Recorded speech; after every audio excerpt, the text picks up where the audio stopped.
this is your full-time gig? Not my full-time gig. I do this on the side.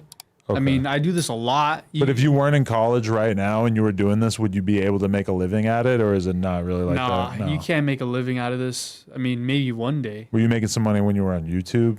Just donations. Okay. Yeah, I mean, nothing major. I mean, I'm not rolling around in a Lambo or something. Right. You'd think that some people would want to like spend, Patreon type money, spend $5 a month to support this kind of thing.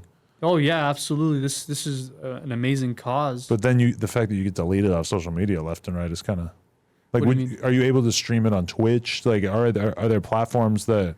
I would say the best ones is Locals and Twitter.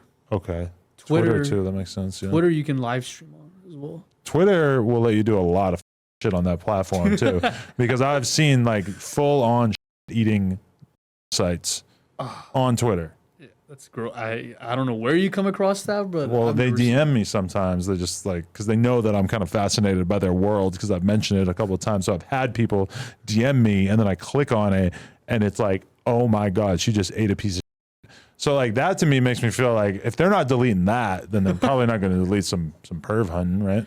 Exactly. Yeah. Well, ever since Elon took over Twitter, I feel like it definitely is more, free speech and like I less used censorship. the word on Twitter the other day, and I felt very confident that they weren't going to delete my whole account. Whereas before Elon, I would have probably not said that. Yeah. Yeah, Elon's pretty free speech and less censorship, I would say, for sure. Yeah, he's also out of his mind, but he's definitely got some good ideas, I think. No, yeah, but the only problem with that is that nobody wants to watch streaming content on Twitter. I'm pretty sure. Yeah. I don't know. Maybe they do. Maybe they would be open to it. I'm sure, because I do see, the way that people, have moved to Rumble and Kick, hella, quickly. Kick has blown the fuck up. And I never would have thought that was possible because I would always think that, a big part of a streamer doing numbers is just going to be the fact that they're on a familiar platform like Twitch or YouTube.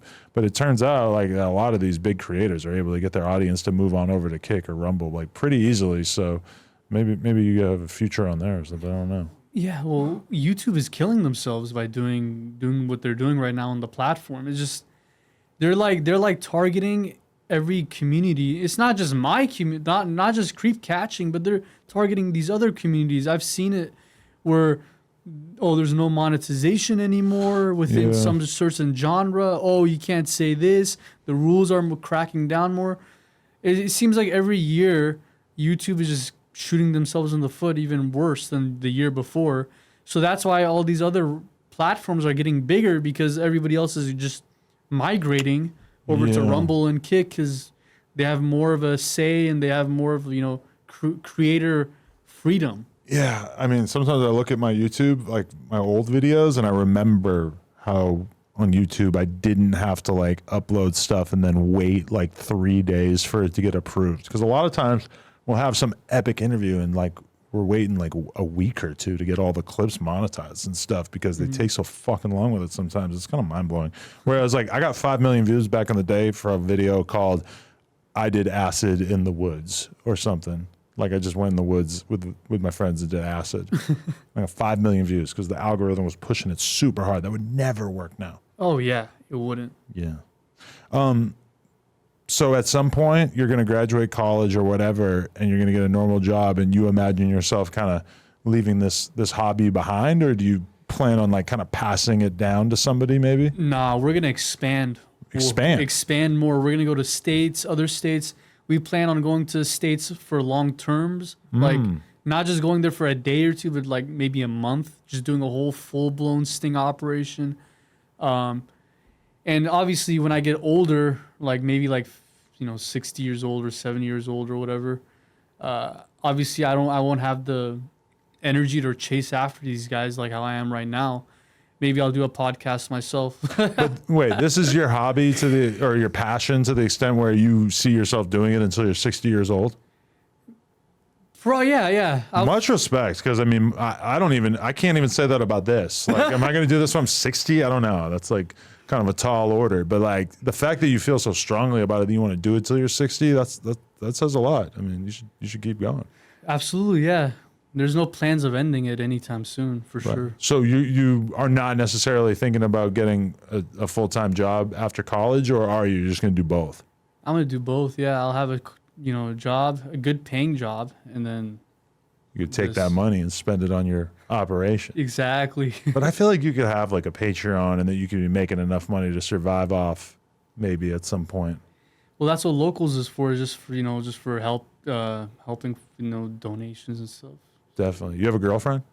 No, I'm single. I wonder what it's like. What is it like when you meet a woman and she says like, "Oh, what are your hobbies?" And you say like, "Oh, I pretend to be a little girl on the internet." And then I don't pretend. I don't pretend to be. It's the decoys. I know, but like, what do women think of it as a hobby? Do they respect it, or do they think it's kind of strange? Let me tell you something about women, bro. Women, they might not like it, but they'll respect it. Right? Yeah. So You can't deny that it's good for society. I just wonder if in some women's minds it's like, well, that's a weird thing to be doing with your time. I haven't came across one woman that says that whenever That's they, good. whenever they, they know, well, when they watch who I am and what I've done in the whole CC unit, they love it. They respect it.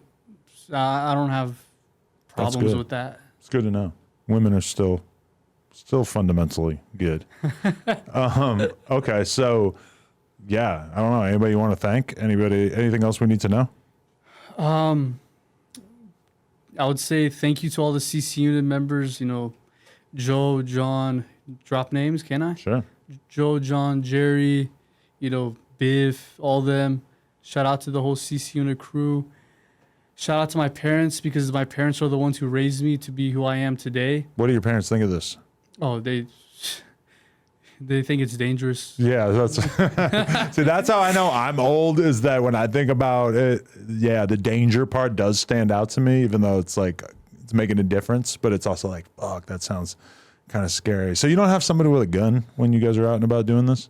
I plead the fifth. I'm kidding. I guess like just me doing so many interviews with people in gangs and like rappers and stuff. It's just like I know how dangerous some people are, and I just like I can kind of imagine the worst case scenario, but obviously that's not most people. Yeah. Well, I've done 386 of these. And you ain't met somebody who was a hard ass yet? Oh, I have, but I'm also that too. You're a hard ass. Well, not that word, but You're ready for the smoke. yeah, I'm ready. I'm Really? ready if it happens. Yeah. I saw a white guy run down on you and you called him a fucking a skinhead and shit. And that was a moment. No, seemed- that's edited by people. Oh, it was. Yeah, people will take a video of mine and they'll edit it and Take the audio and put it over a put it- video. It was totally fabricated. Wow. Totally fabricated. Well, that's what haters do. I did know something was up with it when I was watching it. I knew it didn't quite seem right, but damn, that's crazy. So, okay, who's the toughest dude you met doing this? Like the most intimidating or scary? Most intimidating? I'm not really intimidated. I know you by don't want to it. give them the credit of acknowledging that they were terrifying. I just feel like there's got to be some scary dudes. I would say like if they live in like a really isolated, creepy area, Mm-hmm. I would say that kind of like for example, we've done a catch in Slab City. It's not per se the person that's intimidating, but it's the area. Yeah, 'cause that's kind of He could kill you and nobody's gonna fucking find out for 3 days. Yeah. you know what Slab City is? Yeah. It's like near El Centro, near Calipatria. It's like a place where there's no man's land. Yeah, There's yeah. no laws, no nothing. That's not somewhere I would want to go being a vigilante. I would be terrified. That's of exactly some where of I those went to people. be. Yeah. Oh, another thing that I want to say, the word vigilante. This is what I always like. You reject that? I reject it. Yeah. Okay. I like to be called an activist.